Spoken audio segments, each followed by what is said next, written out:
एक सुंदर से जंगल में काफी ही सुंदर से पक्षी रहा करते थे। उसी जंगल में एक पेड़ पर एक कौवा और एक कौवी भी रहा करते थे। बस कौवा और कौवी यही चाहते कि उन्हें घर बैठे भोजन मिल जाए और उन्हें बाहर भोजन ढूंढने की जरूरत ना हो। अरे कालू जी, आज घर पर खाने के लिए दाना नहीं पड़ा है। आज तो आपको भोजन किसी से मांग कर ही लाना होगा। पर रानी, किससे मांग कर लाऊं मैं भोजन? अरे कालू जी, मैं क्या कहती हूँ, आप जाकर किसी पक्षी के घोंसले से भोजन चुरा कर ले आए। ठीक है रानी, मैं पक्षियों के घोंसले में जाता हूँ और वहाँ से दाना चोरी कर लाता हूँ। फिर कौवा वहाँ से जाने लगता है। ऐसे ही कालू कौवा और उसकी पत्नी पक्षियों के घोंसले से भोजन चोरी करके अपना पेट भरा करते थे। उसी जंगल में एक मिट्ठू तोता भी रहा करता था। मिट्ठू तोता अभी इस जंगल में नया नया रहने को आया था। मिट्ठू तोता बहुत ज्यादा समझदार था। उस जंगल के सारे पक्षी मिट्ठू तोते के ही गुण गाया करते थे। क्यों ना मैं सभी पक्षियों की अपने घर पर दावत रखूं। कितने दिन हो गए हैं, मैंने अभी तक पक्षियों को अपने घर पर नहीं बुलाया है। इसी बहाने सारे पक्षी मिलकर एक साथ भोजन खाएंगे, क्योंकि पिछली बार सभी पक्षियों ने मेरा इस जंगल में वेलकम करने के लिए जंगल में दावत रखी थी और हर पक्षी मेरे लिए बहुत स्वादिष्ट स्वादिष्ट फल लेकर आए थे। तो इस बार मेरा भी फर्ज बनता है कि मैं जंगल के पक्षियों को अपने घर पर दावत पर बुलाऊं। फिर मिट्ठू तोता ऐसा कहकर सारे पक्षियों को दावत देने के लिए चला जाता है। अरे मिट्ठू तोते, मैं अभी तुम्हें ही याद कर रही थी। जैसे ही तुम्हें याद किया और तुम तो मेरे पास ही चले आए। अच्छा टूनी चिड़िया, क्या हुआ? तुम मुझे इतनी सुबह क्यों याद कर रही थी?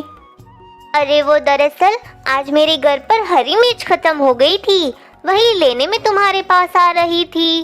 वैसे मिट्ठू तोते, तुम इतनी सुबह सुबह यहाँ पर कैसे आए हो? वो टूनी चिड़िया, आज शाम को मैंने अपने घर पर दावत रखी है, इसलिए टूनी चिड़िया आज शाम तुम मेरे घर पर दावत पर जरूर आना। पर मिट्ठू तोते, ये दावत तुम किस खुशी में दे रहे हो? वो चिड़िया, कितने दिन हो गए हैं मुझे इस जंगल में आए हुए, लेकिन अभी तक मैंने सारे पक्षियों को अपने घर पर दावत पर नहीं बुलाया है। इसी बहाने हम सारे पक्षी मिलकर साथ में भोजन खाएंगे और बहुत सारी बातें भी करेंगे। अच्छा ये बात है क्या? फिर तो मिट्ठू तोते, आज शाम को मैं तुम्हारी दावत पर जरूर आऊंगी। फिर मिट्ठू तोता वहां से चला जाता है। कबूतर भाई, आज शाम को मैंने सभी पक्षियों की अपने घर पर दावत रखी है, इसलिए कबूतर भाई आज शाम को आप मेरे घर पर दावत पर आ जाना। मिट्ठू तोते, मैं तुम्हारी दावत पर जरूर आऊंगा, लेकिन मेरी एक शर्त है।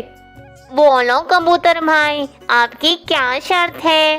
अरे मिट्ठू तोते, तुम अपनी दावत पर कालू कौवे और रानी कौवी को नहीं बुलाओगे।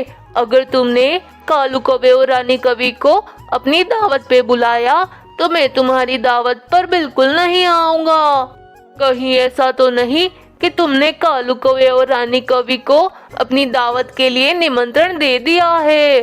अगर ऐसा है तो मिट्ठू तोते, तुम यहाँ से चले जाओ। तुम्हें मुझे आमंत्रण देने की कोई जरूरत नहीं है, क्योंकि एक बार जब मैंने अपने घर पर दावत रखी थी तो कालू कौवा और रानी कौवी ने मिलकर मेरा सारा भोजन खा लिया था, जिससे सारे पक्षी मुझसे नाराज हो गए थे। अच्छा ऐसा क्या? मुझे नहीं पता था कबूतर भैया।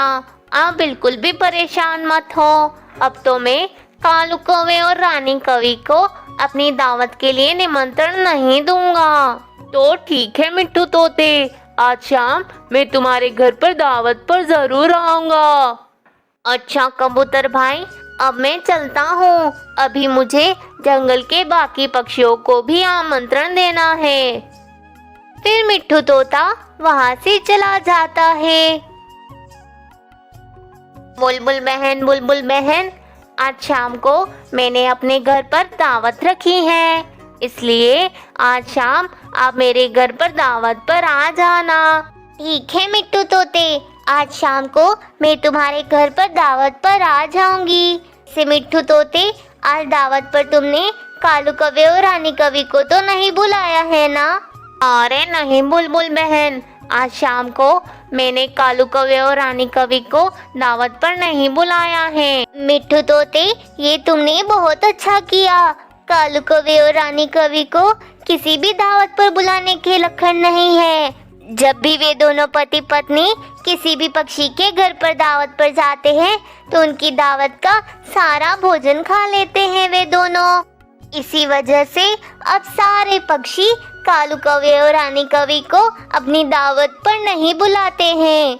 अच्छा किया कि तुमने भी कालू कौवे और रानी कवि को अपनी दावत पर नहीं बुलाया है, वरना कोई भी पक्षी तुम्हारी दावत पर नहीं आता। अच्छा बुलबुल बहन, अब मैं चलता हूँ, अभी मुझे बाकी के पक्षियों को भी आमंत्रण देने जाना है।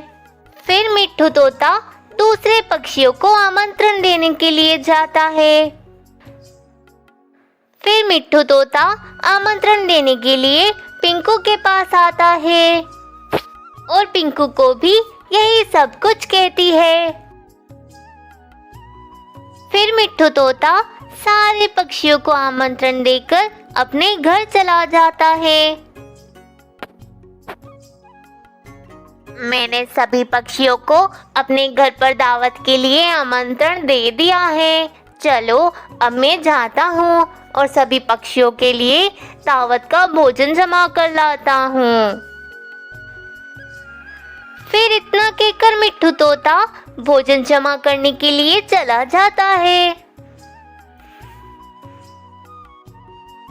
चलो यहाँ से कुछ फल तोड़ लेता हूँ और जाकर अपने घर पर रख देता हूँ। उसके बाद मैं कुछ अनाज जमा करने जाऊंगा। फिर मिट्ठू तोता कुछ फल तोड़कर अपने घर पर चला जाता है। फिर मिट्ठू तोता फल लेकर कालू कौवे और रानी कवि के घर के बाहर से जा रहा होता है, तो उसे जाते हुए कालू कौवा और रानी कवि देख लेते हैं। कालू जी देखो, मिट्ठू तोता इतने सारे फल लेकर अपने घर जा रहा है। लगता है जिसने अपने घर पर दावत रखी है।